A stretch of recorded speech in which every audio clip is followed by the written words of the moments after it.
Chapter 11. Pressure without panic. Pressure is not the problem. Pressure is a condition of any serious life.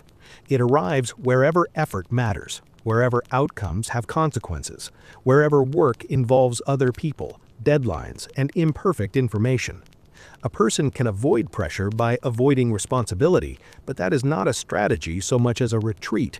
The more relevant question is what pressure does to the mind, and why the same pressure can produce panic in one person and precision in another. Panic is not simply fear, it is a change in behavior caused by the mind treating intensity as danger. Intensity rises, and the system begins interpreting the rise as a signal that something is about to go wrong. The body tightens, time feels compressed, options begin to disappear. The mind becomes obsessed with preventing error, which often produces the very errors it is trying to avoid. Under panic, attention is no longer placed, it is captured. The worker becomes reactive not because they lack capability, but because the internal environment has been reclassified from work to threat. It is worth seeing how quickly this reclassification happens in ordinary professional settings. A calendar reminder appears for a meeting with someone whose opinion matters. A client asks for an update earlier than expected. A number in a budget looks wrong. A supervisor's message is brief and ambiguous. Nothing physically dangerous is present, yet the nervous system responds as if there is. The response is not irrational, it is consistent with how the system was built. The mistake occurs when the mind treats this response as evidence that the situation is unmanageable, rather than as a predictable surge of activation. Pressure begins as activation. Panic begins when activation is interpreted as collapse. This interpretation is rarely conscious. It is often embedded in the person's assumptions about their own capacity. If the mind believes that intensity should not be present, it treats intensity as a warning sign. If the mind believes that intensity means it will lose control, intensity becomes a self-fulfilling trigger. The worker starts trying to eliminate the feeling in order to function, and the struggle to eliminate it becomes a second emergency layered on top of the first. The pressure itself was workable. The fight with pressure makes it unworkable. Remaining intact under pressure is not a matter of becoming numb. It is a matter of keeping the mind from turning intensity into story. The body can be activated, and the worker can still think. The heart rate can rise, and the worker can still choose words carefully. The sense of urgency can appear, and the worker can still sequence their actions.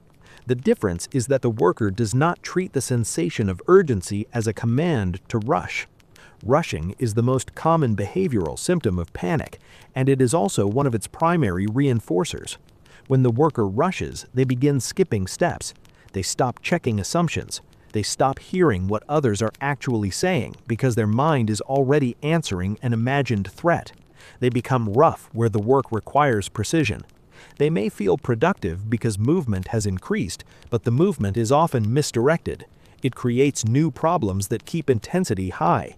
The system then concludes it was right to panic because things are now genuinely unstable.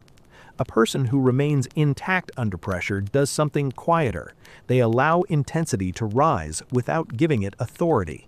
Authority is the central issue, even more than calm.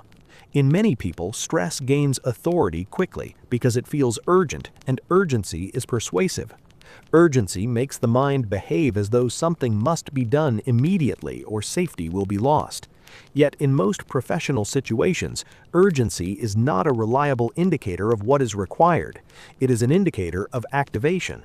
Activation can be appropriate, but it can also be triggered by embarrassment, uncertainty, the fear of being judged, the fear of disappointing someone. These are real human concerns, but they do not always correlate with the best next action. The intact worker learns to separate urgency from necessity. This separation changes the way intensity is experienced. Instead of feeling like a cliff, intensity becomes a current running through the body while the mind remains oriented to what is real.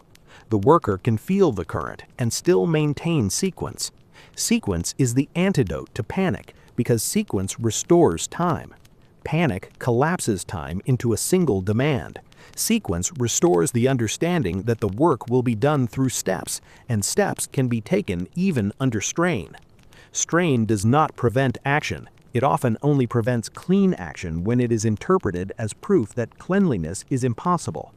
The mind under stress often becomes categorical. It starts thinking in absolutes because absolutes simplify. Either everything is under control or everything is failing. Either the meeting went well or it was a disaster. Either the plan works or it is pointless. This binary thinking reduces cognitive load, but it introduces distortion. It eliminates nuance, and nuance is what allows adjustment. A worker who remains intact under pressure does not require the mind to be nuanced as a personality trait. They simply refuse to let binary framing dictate decisions. They keep returning to what is known, what is unknown, and what can be done next. What can be done next is a stabilizing question because it relocates attention from imagined outcomes to present actions. Under stress, the mind wants to live in the future. It wants to pre-live consequences to reduce uncertainty. That pre-living is one of the most exhausting forms of mental labor because it produces no progress. It produces only more scenarios. The intact worker notices this drift and brings attention back to the surface where effort matters. This is why presence is not a serene posture, it is a functional one. Pressure also changes the social dimension of work. When intensity rises, people begin reading each other as threats or as obstacles. They become more defensive. They interpret tone more harshly. They begin assuming bad intent where there is simply hurried communication. Panic spreads this way because panic is contagious. One person's urgency pulls others into urgency. One person's defensiveness invites defensiveness. Soon, the team is not only dealing with the original pressure, they are dealing with a secondary storm of reaction. The intact worker becomes valuable here because they interrupt contagion by staying proportionate.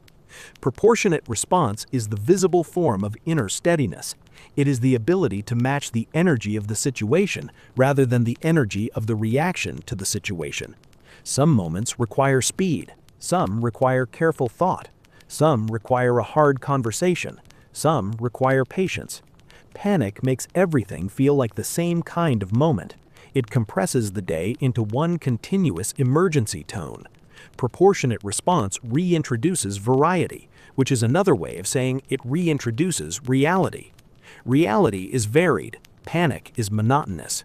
It can be helpful to see the difference between pressure and panic as the difference between intensity and disintegration. Pressure intensifies attention. It can sharpen. It can bring clarity to priorities. Panic disintegrates attention by scattering it into threat loops. Pressure can make a person more alive. Panic makes a person smaller, narrower, more reactive. Two people can be equally pressured and behave in completely different ways depending on whether intensity is being used or being feared. Fear of intensity is often learned early through experience. If a person has repeatedly been overwhelmed under pressure, they begin expecting overwhelm. Expectation becomes a trigger. Intensity rises and the mind reaches for familiar exits, rushing, blaming, withdrawing, over-controlling, seeking reassurance, or becoming performatively confident to hide uncertainty. These exits are not character flaws, they are protective responses that once seemed to help. The problem is that they usually create more instability over time, and the person becomes stuck in a pattern where pressure always leads to some form of self-betrayal. Remaining intact is the opposite of self-betrayal. It is staying aligned with your own standards when intensity rises. Standards here are not slogans or ideals. They are the basic commitments that keep your work clean, speaking plainly, checking what matters, not escalating unnecessarily, not making promises you cannot keep, not sacrificing accuracy for the relief of speed. Under pressure, these standards become harder to maintain because the nervous system wants immediate relief. Yet if the standards are abandoned, the person may feel relief for a moment and then experience a deeper discomfort, the discomfort of having reacted in a way that created damage. Damage under pressure often comes from small choices: a careless email, a dismissive remark, a rushed decision that could have been avoided with 5 more minutes of thought, a promise made to end a conversation, a corner cut that creates rework. These choices are often justified in the moment as necessary. Later, they appear as obvious errors. The difference is not hindsight wisdom. The difference is that panic narrows awareness and makes the worker unable to see the cost of their own shortcuts. The intact worker keeps enough awareness open to see that cost in real time. They do not need perfect calm to do this. They need the ability to let intensity exist without becoming their identity. The mind often treats stress as personal, as proof that something is wrong with you. In reality, stress is often proof that something matters and that conditions are demanding.